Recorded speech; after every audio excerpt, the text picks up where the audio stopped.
नागपुर के पास कोराड़ी में मां जगदम्बा का अद्भुत मंदिर है।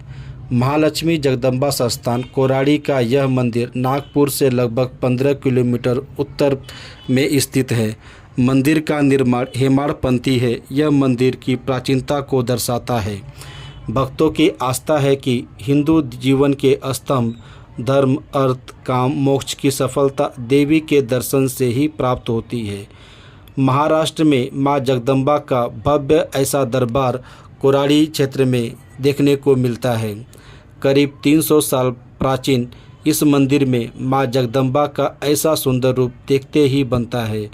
मान्यता है कि यह मूर्ति स्वयंभू है, यानी इसकी स्थापना नहीं की गई है, बल्कि यह प्रतिमा खुद ही प्रकट हुई है।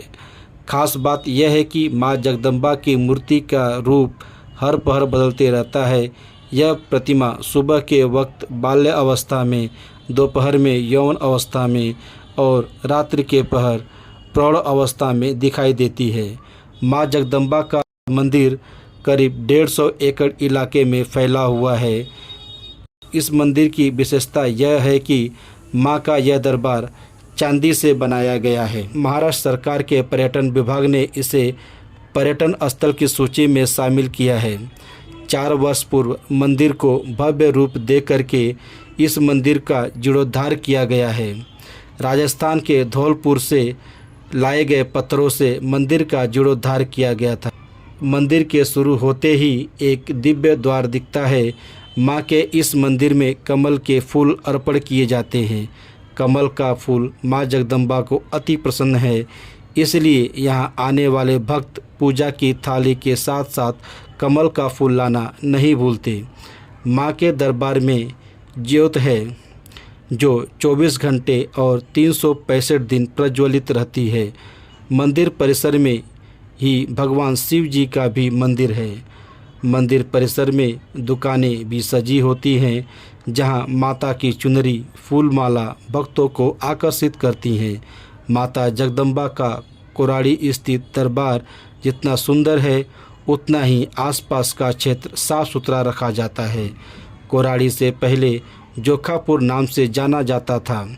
जोखापुर के राजा झोलन के 7 पुत्र थे: जनोबा, ननोबा, बनोबा, बैरोबा, खैरोबा, अग्नोबा और दत्तासुर। लेकिन कन्या रत्न न होने के कारण राजा बहुत दुखी रहते थे। उन्होंने यज्ञ, हवन, पूजा, तपस्या करके भगवान को प्रसन्न किया और कन्या रत्न मांगा।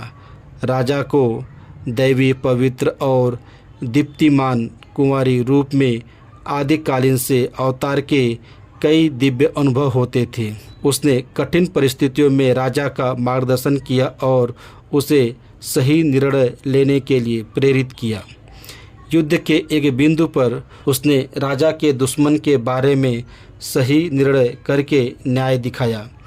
राजा ने आदिम दैवी शक्ति को पुनः प्राप्त किया और अवतार पूर्ण होने पर सूर्यास्त के बाद जिस स्थान पर देवी विराजमान हुई, वह स्थान है जोखापुर। वास्तव में इस मंदिर को एक शक्तिपीठ के रूप में माना जाता है। कहा जाता है कि जिन्हें संतान की प्राप्ति नहीं होती, वो माता के दरबार में आकर पूजा पाठ करते हैं तो माता उनकी मुरादें पूरी करती हैं।